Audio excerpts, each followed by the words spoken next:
ದೇವೇಗೌಡರು ಪಾಪ ಯಜಮಾನರು ನಮ್ಮ ಜೊತೆಯಲ್ಲಿದ್ದರು, ನಾವು ಅವ್ರ ಜೊತೆಯಲ್ಲಿದ್ದರು.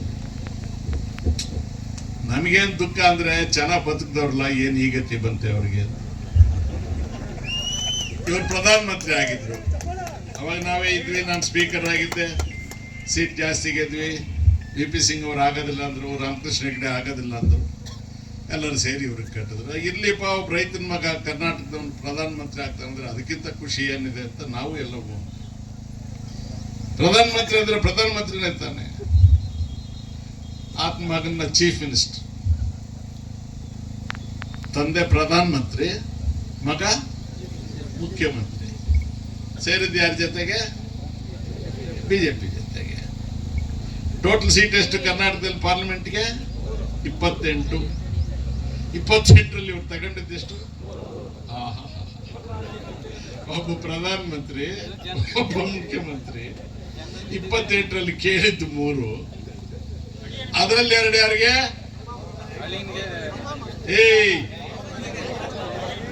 ಮಗನಿಗೊಂದು, ಮೊಮ್ಮಗನಿಗೊಂದು.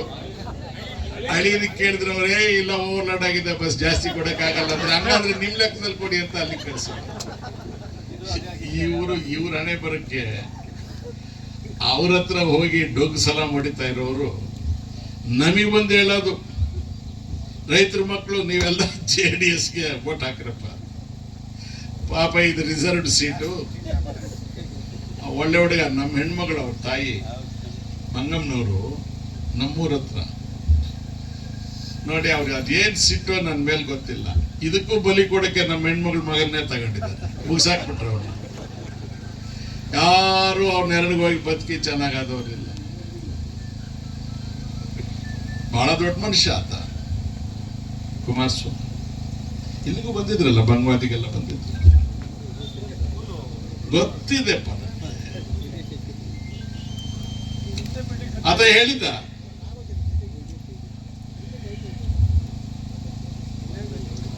ಕುಮಾರಸ್ವಾಮಿ ಹೇಳಿದ್ದ, ನಾನು ನನ್ನ ಸರ್ಕಾರ ಬಂದ್ರೆ ಎತ್ತಿನೊಳೆ ಆಗಕ್ ಬಿಡೋದಿಲ್ಲ. ಹೋಗ್ಲಿ ಬಿಡಪ್ಪ, ಬಿಡಬೇಡ.